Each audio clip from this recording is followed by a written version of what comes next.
So you might say, well, how much force is it necessary? How much force is it necessary to exert to enforce a rule?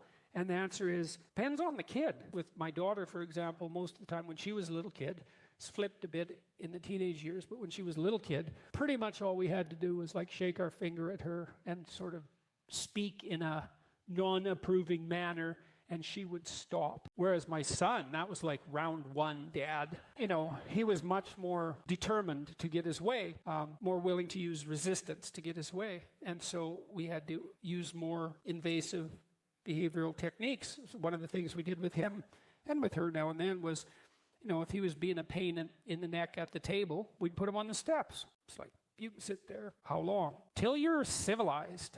And that's a really good rule, you know, because, well, it should be for 3 minutes. Like, well, maybe it should be for 10. You don't know.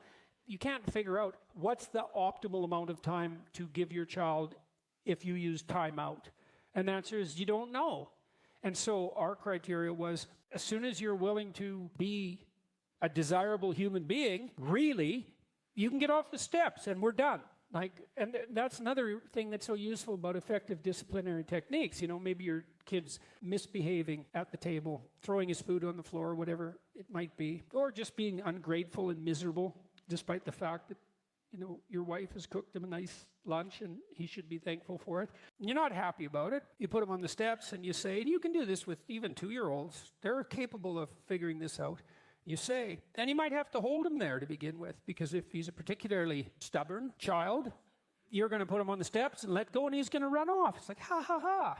It's like, no, you're sitting there, even if I have to hold you. And you want to not be angry about that. It's like, he's 2, you can take him. So you're going to sit there until I tell you you can get up. And you're going to look at me when I talk to you, so you know I mean it. But as soon as you decide that you're going to follow the rules, I'm going to forgive you, like instantly, and that's really important.